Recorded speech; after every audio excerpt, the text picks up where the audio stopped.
217 বছর পুরনো ইছাপুরের মণ্ডলবাড়ির দেবী দুর্গা পূজিত হন হরগৌরী রূপে। এই দুর্গা প্রতিমায় থাকে না মহিষাসুর। দেবী দুর্গাকে বৈষ্ণব মতেই পুজো করা হয়। পুজোর 4টে দিন মণ্ডলবাড়ির পুজোকে কেন্দ্র করে ইছাপুরের মানুষ মেতে ওঠেন উৎসবে।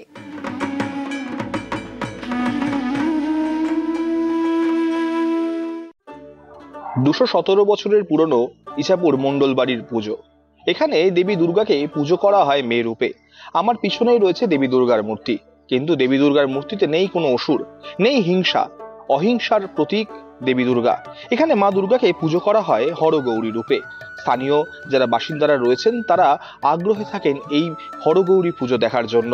অ্যাকচুয়ালি আমাদের পূর্বপুরুষ বাঞ্ছারাম মণ্ডলের সময় থেকে এবং ওনার পর রসময় মণ্ডল, ওনার 4 পুত্র ছিলেন, ঠিক আছে। তার মধ্যে শ্রীধর বংশীধর পরে এই ঠাকুর দালানটা তৈরি করেন, মাটির ঠাকুর দালান, এবং সেখান থেকে তখন ঘটে পুজো হতো। তো পরবর্তীকালে তারাই স্বপ্নাদেশে এই হরগৌরী রূপে স্বপ্ন পায় এবং সেই রূপেই এই পুজোটা আরম্ভ হয়। এবং ওনারা পুরো বৈষ্ণব ছিলেন এবং বৈষ্ণব ধর্মাবলম্বী অনুসারেই আমাদের পুজোটা হয়ে আসছে। সেই জন্য আমাদের মহিষাসুর এখানে থাকে না।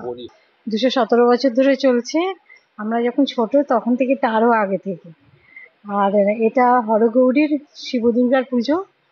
এখানে কোনো অসুরের স্থান নেই। এখানে জামাইরা আসে, তাদের আপ্যায়ন করা হয়, আদর যত্ন, সেইভাবেই মাকে মায়ের পরিবার সপরিবার। রীতিমতো এই বাড়ির যারা সদস্যরা রয়েছেন, যারা বিভিন্ন দেশে রয়েছেন চাকরি সূত্রে বা কেউ শিক্ষা সূত্রে, তারা প্রত্যেকেই এই পুজোর 5টা দিন মিলিত হন একসাথে। আড্ডা চলে পুজোর এই মণ্ডলবাড়িতে। এই মণ্ডলবাড়ির পুজোয় হয় না কোনো বলি, এমনই জানিয়েছেন মণ্ডলবাড়ির সদস্যরা। ইছাপুর থেকে শুভজিৎ সিং এর রিপোর্ট, কলকাতা টিভি।